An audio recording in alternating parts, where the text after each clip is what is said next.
Thank you very much. It's always a prize to be the last person on the day, so I won't make it too complicated.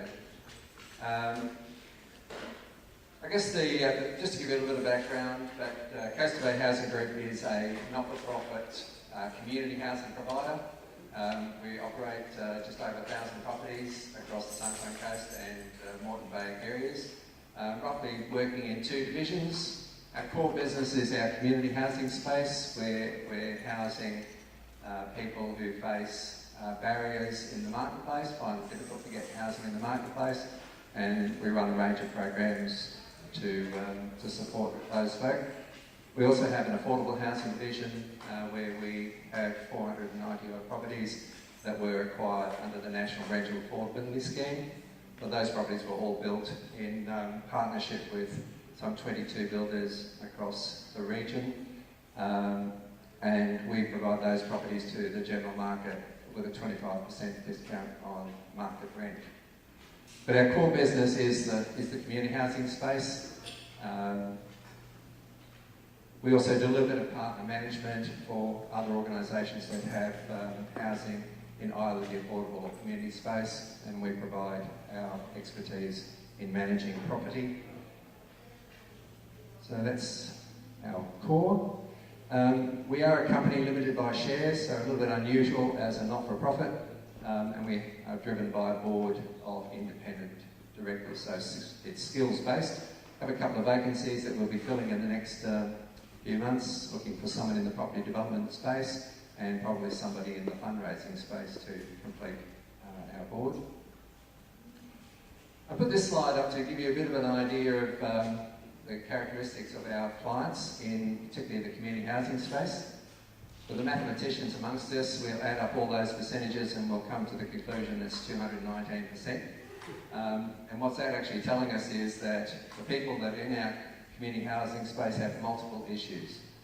So it might be they have a disability, but they might also be a single person with particular barriers. It might be they're Indigenous and have domestic violence issues, but essentially we don't have anybody in our community housing space that don't have multiple issues that preclude them basically getting housing in the marketplace.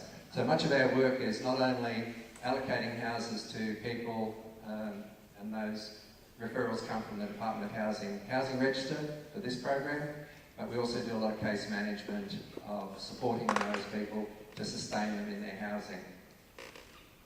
And the way we do that is through partnerships. So across the Sunshine Coast, we have 41 formal partnerships with organisations who bring expertise in the full gambit of challenges that people face in the marketplace, as well as the usual ones with the state government departments, federal government department, and of course we work closely with local government in these programs. So just focusing now more on the housing characteristics that we seek. I guess the first thing that we try to get in all of the housing that we acquire is that it reflects universal design. So in our portfolio of just under 500 community housing, we have 60 fully accessible dwellings. I'll illustrate a few of those shortly. We also have around about 40 odd adaptable dwellings and another 40 odd semi-adaptable dwellings, so that we can actually make minor changes to meet particular needs of our clients. It is a real challenge for us. When we were doing the NRAS program, one of the things we required of all of the properties was that they were built to universal design. The difficulty we faced was that it was a price point issue, because all of those properties were being sold to individual investors, and for the most part young investors buying their first investment property.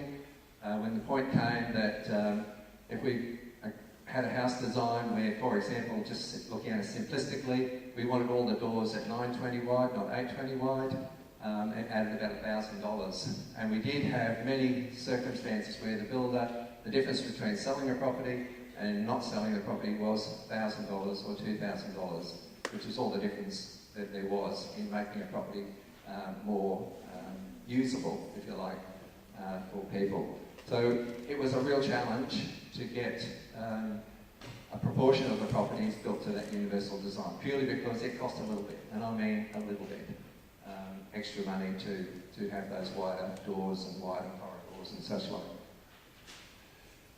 I think it's important from our perspective, working in the community housing space, is that the drastic shortage of housing for us is in the 1-bedroom and 2-bedroom space. So if you look at the Department of Housing's housing register, which on the Sunshine Coast alone is about 2,000 households, a very high percentage, about 40% of that housing register are single people. And so the shortfall on the coast is there is a drastic lack of 1-bed and 2-bed accommodation. So when we're looking at putting projects together, that's really our focus. And one of the things that we're doing at the moment is we're doing a mapping exercise, looking at all of the housing and land that's owned by state government, local government, ourselves, and anybody else that we might be able to partner with at some point in the future. And we're basically mapping each one of those sites to assess what their potential of each of those sites is. So, you know, there are many places on the coast where there are old houses which could be consolidated, and under the planning scheme we could replace detached houses with suitably designed multi-unit complexes that would meet particular needs. So it's about a 1-year project to map everything on the coast, but we're probably halfway through that exercise now, so that we can pretty much anywhere on the Sunshine Coast and Moreton Bay area, we can identify what the potential might be to replace some old, high maintenance detached housing with some suitable multi-unit accommodation. Energy efficiency, I know it's flavour of the month, but it is important to us because most of the clients that we have housed are on very low incomes. So it's all about trying to provide housing which is efficient and reduces the ongoing costs, the utility costs and such like. It's absolutely critical for us to have our housing located close to public transport, services, facilities, employment opportunities, medical facilities and such like. And again, when we look at our client base in the community housing space, only 27% of our tenants have cars. So it's no point putting them out on the fringes of the estates or the fringes of the towns, because it creates another major problem for them to get from their houses in and access the facilities that they need to live their lives. So I think the point that Tony made and Wendy was making is, you know, we're absolutely committed to the Sunshine Coast Council's philosophy of affordable living first, because it's not just a question of the housing, but it's also how easy people can access the essential services that they need to survive in this community.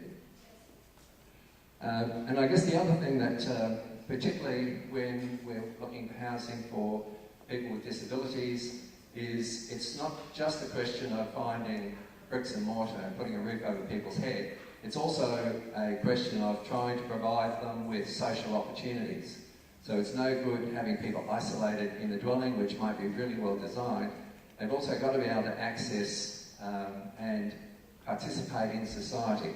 So when we're sort of looking at particularly disability housing, we're really keen on looking at the design features. We're looking at how we could have not large complexes, but small complexes which provide mutual support between people with disabilities and the rest of the community. So, you know, for example, I use the court as an example where you might have 4 units with a central common area in the middle, where there is the opportunities for people to socially interact amongst themselves in that particular accommodation. And duplexes, and Tony made the point on dual key, and I'll touch a bit more on dual key in a tick. In fact, I'll talk on it now. When we did our NRAS program, one of the things we were trying to find is a solution. We talked about the deficiency in 1-bedroom accommodation. And one of the things we were looking at is, it's one thing to have a large number of 1-bedroom units in one place. And for example, if you're familiar with Emporio down in Maroochydore, and we have 100 units in that complex, all 1 bedroom, and they're perfect for young people who can access all the facilities and things which are adjacent to Emporio. But there are also a lot of people who are older and students who don't necessarily want to live in that very dense environment. So one of the things we did on the NRAS program was experiment with dual key. So this is actually a property that was built.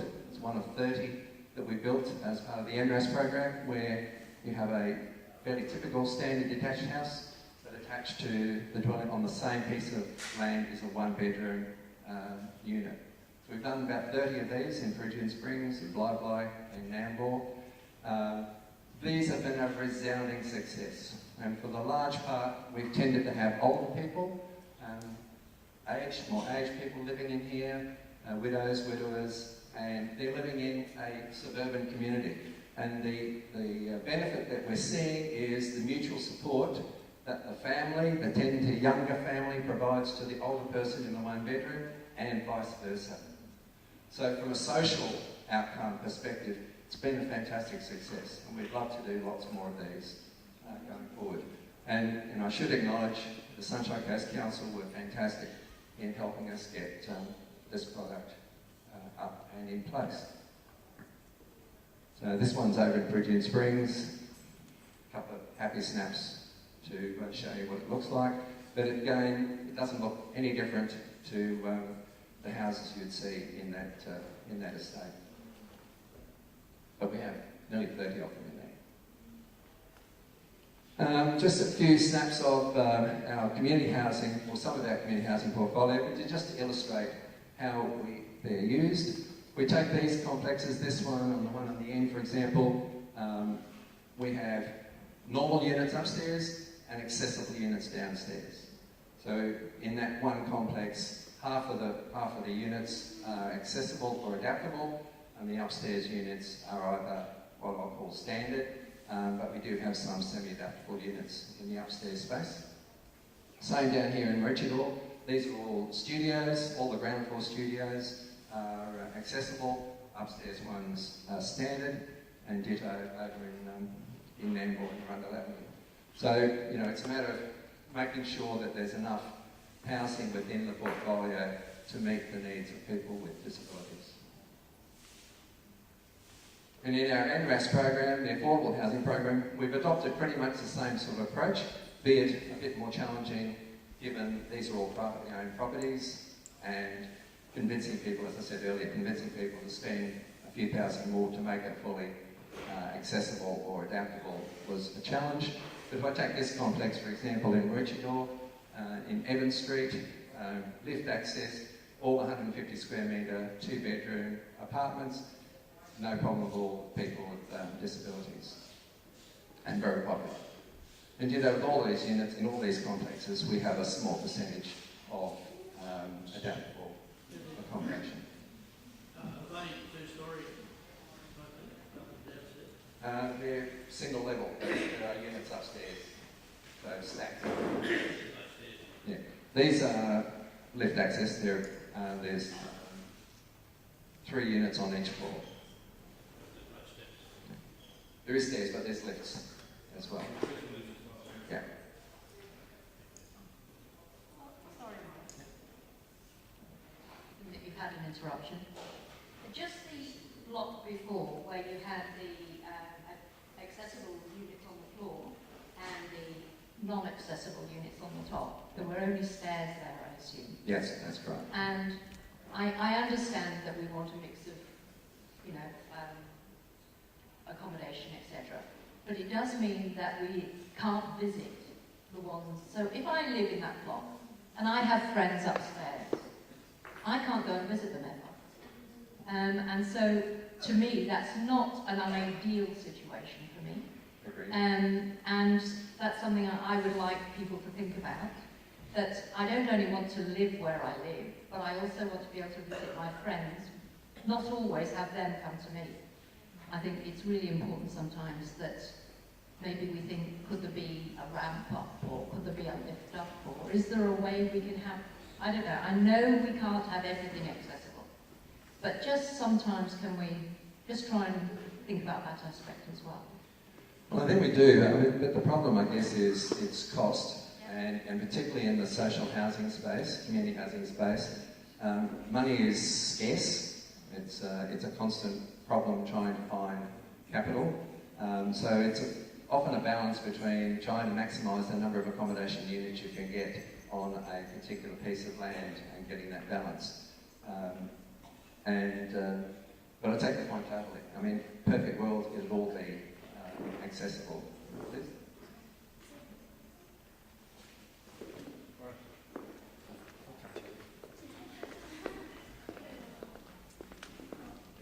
The other challenges with the community housing designs, which would have been done with Department of Housing, is that you've got probably some designs where they've tried to break up the units, and you've probably got like two stacked up two, and then another block. So to put multiple lifts within one complex, it's often considered a bit cost prohibitive, and it was decided not to put lifts in those developments because of the cost. And I understand that there will be some developments that are like that. It's just to say, just think, if we can bear it at the back of our mind always, and then is there a way? And I understand there will be times that you can't do it, just as I can't visit the pyramid. Yeah.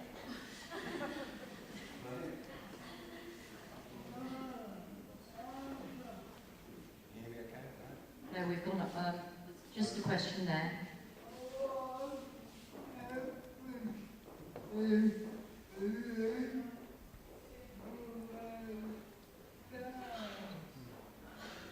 Well, I live in a block of units, and I don't live on the ground floor as most people think I would. I live on the fourth floor.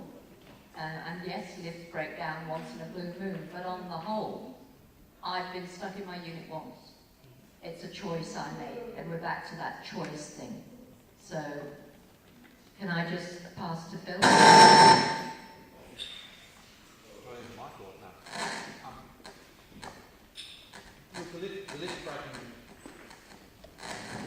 The lift breaking issue is an issue for our not-for-profit and our for-profit clients. So they'll tend to much prefer to provide two lifts in a pair as a double, or they'll do two. So, and what that means is they generally want to get 9 units per level in order to justify those two lifts, or they'll break them into two sections and pair them with a connection. So the lift thing really does drive the design, but by and large, the market is. You seem to be able to get away with two-storey apartments, up to two-storey. Once upon a time, it would have been two-storey walk-ups, we've never put a lift in, but if you can get about 9 to 18 per level, they'll happily go for 2 lifts, we've found. The other issue, I think, Kay, that we found in our feedback from the seniors about our two-storey terraces in particular, is that when you spoke to the men, they all wanted a single-level terrace, because they all had short knees to play football, and they didn't want to walk upstairs. And they weren't concerned about a security issue, but the women, by and large, said they would much prefer to be on an upper level unit because they felt safer. And so the compromise there was that we put a stair in, but it would be a straight run stairs so they could fit a travelator on that if possible. And now a lot of people are, at least making the provision for a cheaper hydraulic lift to be retrofitted later on, because they are becoming a lot cheaper. Yes, and I was going to actually mention that yes, you can get, if you put the right sort of stairs in, you can have these other lifts put in afterwards, retrofitted. And also, as you say, there are hydraulic lifts. And is that the one you're thinking of, Stuart, the hydraulic lift? You've got a special lift, one of the things you're thinking about. Is that hydraulic? Vacuum. Oh, yes. I know that you're thinking about a vacuum lift for one of your things, which has, of course, much less moving parts, I believe. Anyway, so there's several options. And again, it's about choice. I don't have to live on the fourth floor. I could have chosen to buy somewhere else. But I wanted the safety personally. Sorry to disrupt your talk. Thank you. The conversation about lift is relevant because our more recent...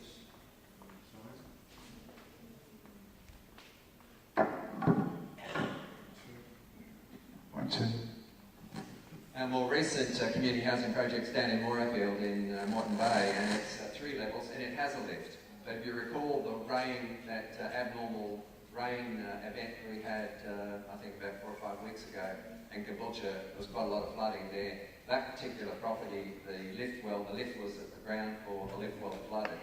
and it cost us $25,000 to get that lift serviceable again. But we had to actually take our tenants who had disabilities, take them off the top floor, house them temporarily whilst that lift was fixed. So it is a challenge going forward.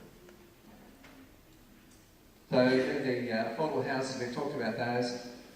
Moving into specific disability projects that we've done two, one at Mooloolaba, one at Tewantin. This was to provide housing alternative for severely disabled young people who were housed in aged care facilities because there was nowhere else suitable for them to be housed. So we did one in Mooloolaba, which is a retrofit 4-bedroom house. We gutted it and rebuilt it inside to meet criteria.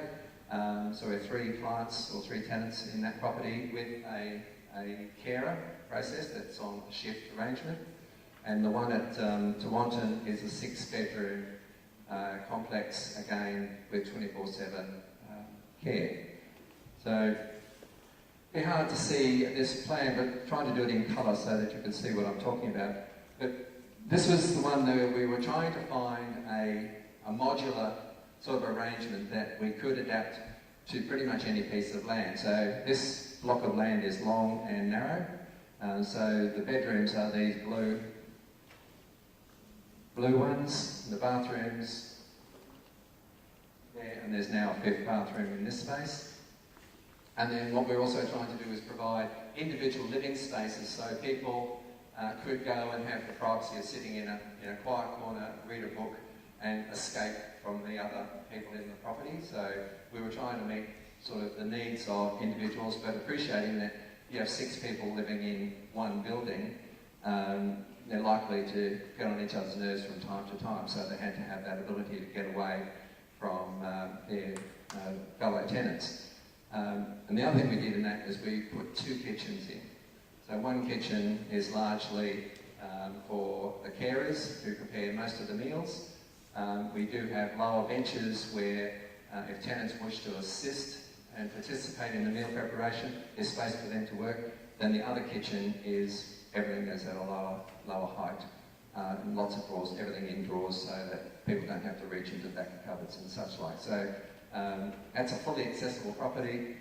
It's been a resounding success. The tenants in there, it's been open since mid-12, and pretty much the same tenants all the way through, and they're very happy in that space.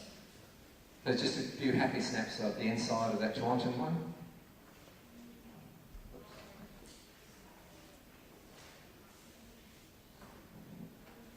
So it works really well.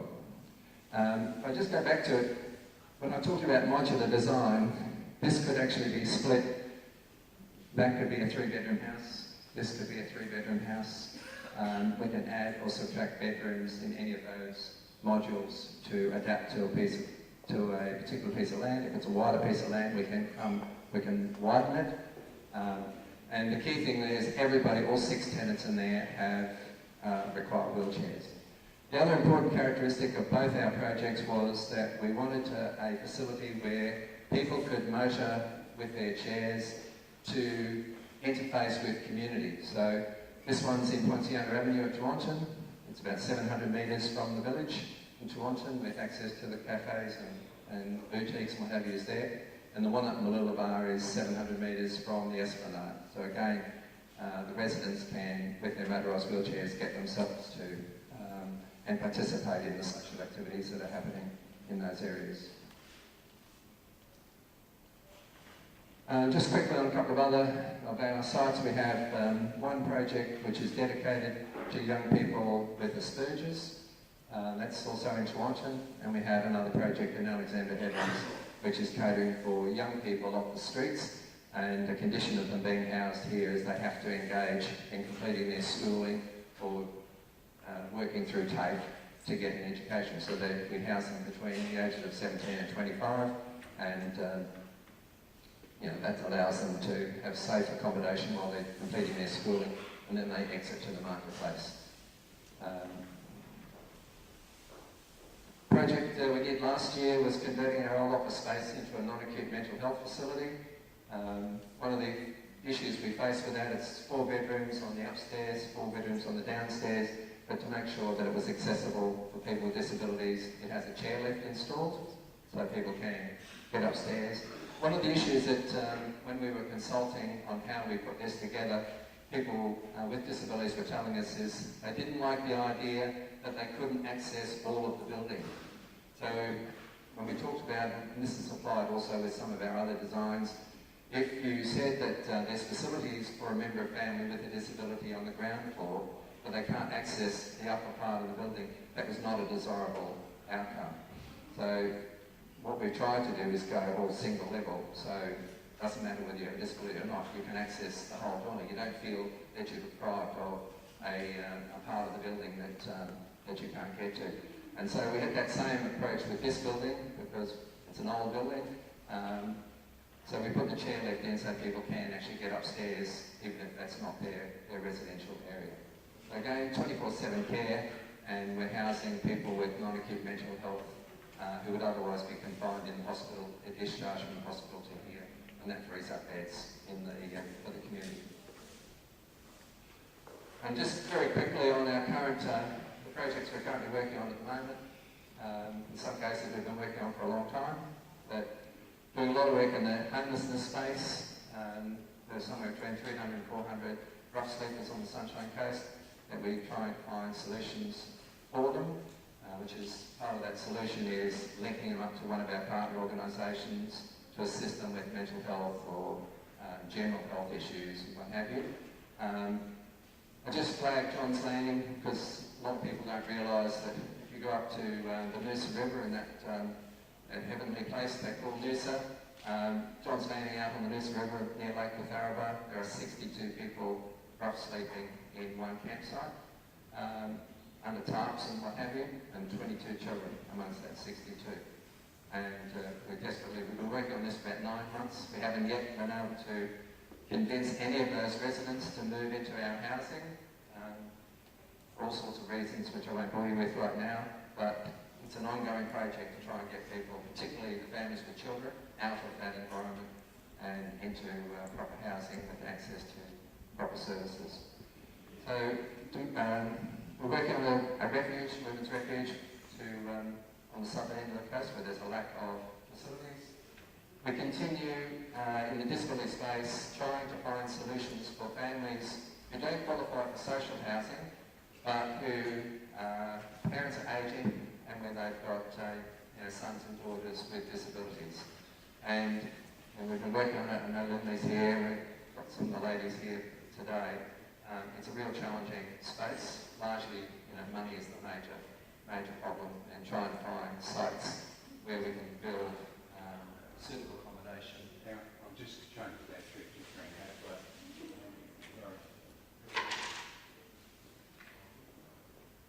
I've got a loud voice. Can you hear me? Okay. Go. Yep. No, you can use the mic. Yeah, it's good. Can you better now? Is it? No, still right. Yep. Oh, all right. Try this one. Can you hear me okay? Yeah, that's better. So look, this project, we keep trying to find a solution. Creekside is, we're project managing a fit out of a building that will be used by Equity Works and Inclusion Plus to provide services for people with disabilities. And I mentioned the portfolio and site mapping exercise we're doing to try and find where the opportunities might be in the future. Just touch on the women's refuge because it is a major issue. Domestic violence is sadly a growth industry everywhere in Australia, to be honest, but it's also on the coast. There's nothing down the bottom end of the coast, the southern end of the coast, so we have a project where we're fortunate to have a land developer who's gifted a block of land that we can build a refuge on, and so we're in that process of essentially trying to find the money to allow us to build a dual key development on that site to provide accommodation for 2 ladies and their kids, if necessary, escaping domestic violence. So, and just on that one, talking about dual key, this is just an indicative design that we've done that will fit the block of land that's being gifted. But again, the idea is that we would have a 3-bedroom dwelling and a 2-bedroom dwelling on the same block of land that would allow us to have 2 ladies escaping domestic violence with children, so they're properly housed. And then once they've gone through the crisis support in this complex, then we'll house them through our transitional program in the marketplace. So dual key, we're really into dual key, and as I said, fortunately the council have been very supportive in allowing us to pursue this approach. Look, just a philosophical point, I guess, is as a not-for-profit, we're always challenged trying to find money. Money is always is the thing that prevents us from being able to deliver the breadth of services that we know the community needs. And we've been doing a lot of modelling with this over the last 3 or 4 years. And one of the areas that we think, and we're actually putting a lot of effort into this now, is that there's a huge amount of waste when you're talking about the way social services are delivered. And we think the Sunshine Coast is a little bit unique. It's certainly more complicated in Brisbane, the bigger cities, but on the Sunshine Coast, we have a very fortunate situation where we have very close working relationships with the sector. So it doesn't matter what part of the sector you're in, whether it's domestic violence, mental health, housing, homelessness services, youth services, we all work together very closely. So we're really pushing with governments at all levels to try and get them to pilot a model whereby instead of the funding for social service being divvied up in a whole series of vertical silos, so everyone gets their little bag of gold and has their own office space and their own receptionist and their own fleet of cars and their own computers, and so it goes on, a big slice of that money gets consumed in those overheads. We're actually trying to develop a model which will be what we call a hub model. I facetiously refer to as the Harvey Norman model, whereby the services are grouped in hub locations on the Sunshine Coast. It might be Noosa, Nambour, Maroochydore, Caloundra, Beerwah. But all the facilities are available in those hubs. So we're sharing facilities, we're sharing the assets that we need to deliver services. But if a client has a particular issue, they just go to one place. And it's the green door for housing, it's the yellow door for domestic violence, it's the blue door for mental health, whatever it might be. But you come to one place.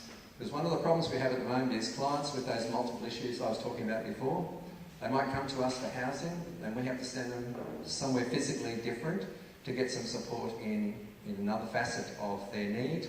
And then often they have to go somewhere else to get support for a third facet of their need. So, because we're not all co-located. And generally speaking, we're finding with clients, they don't get to the third one.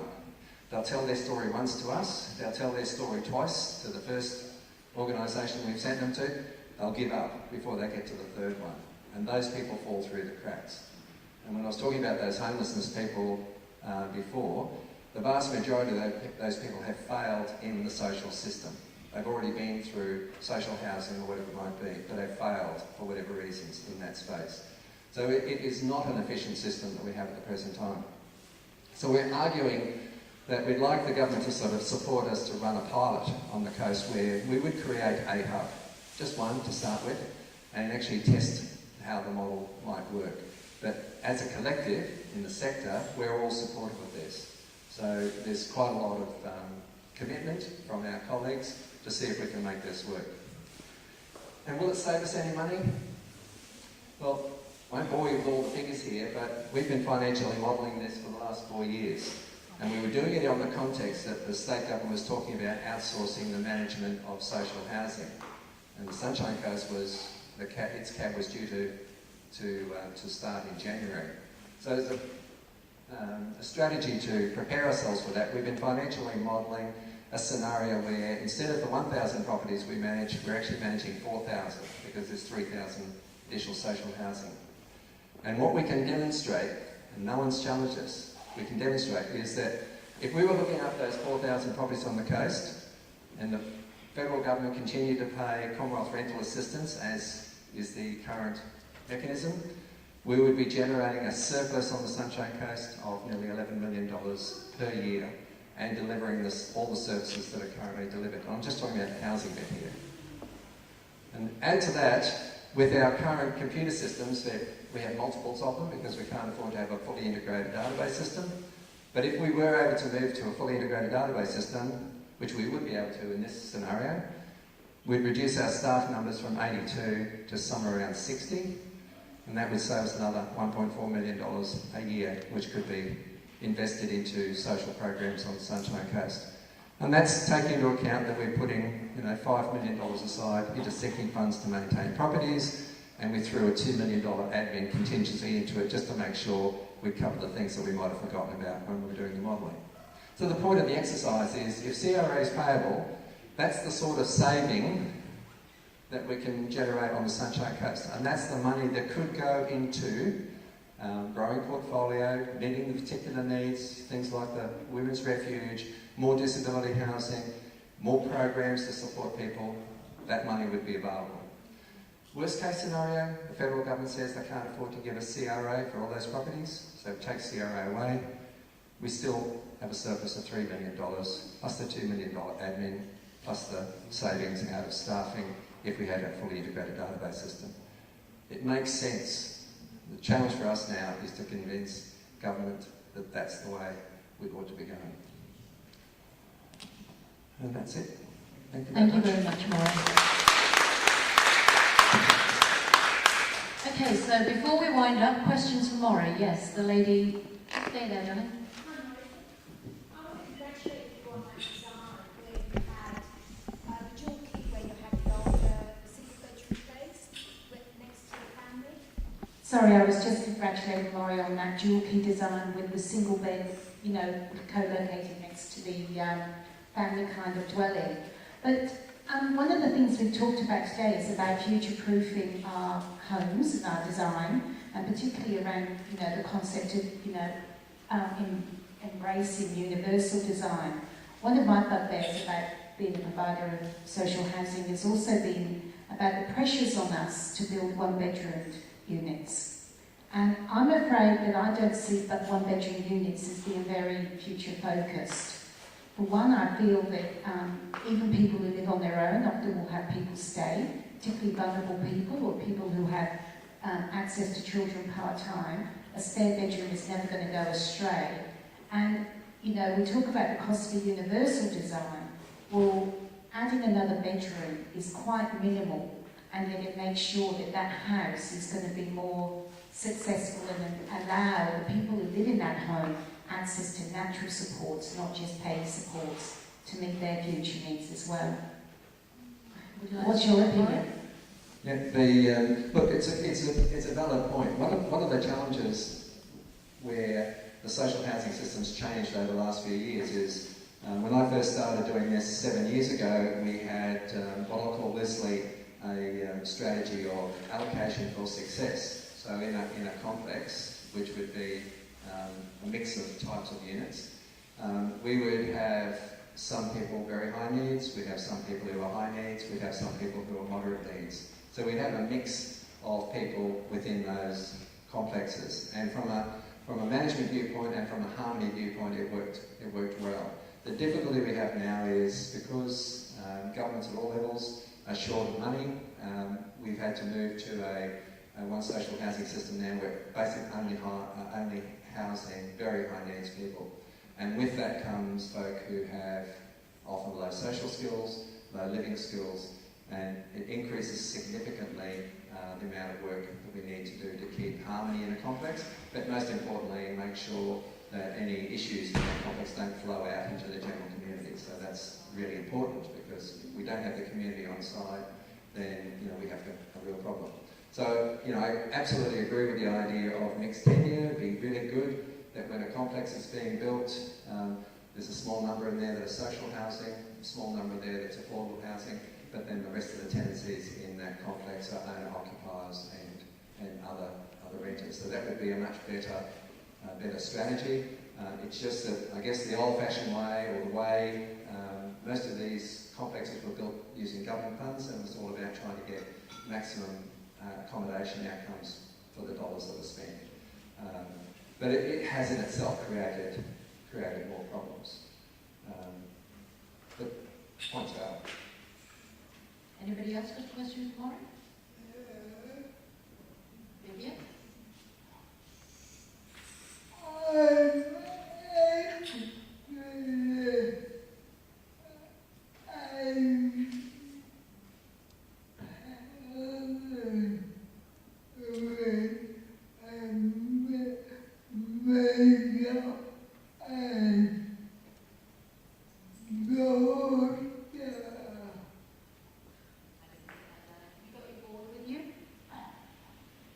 Would you like to get somebody to help you with your board and we'll come back to your question?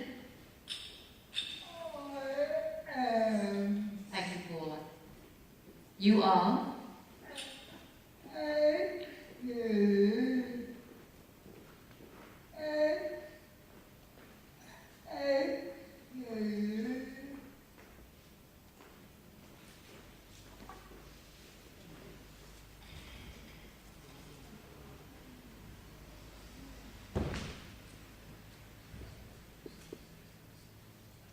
I've got you are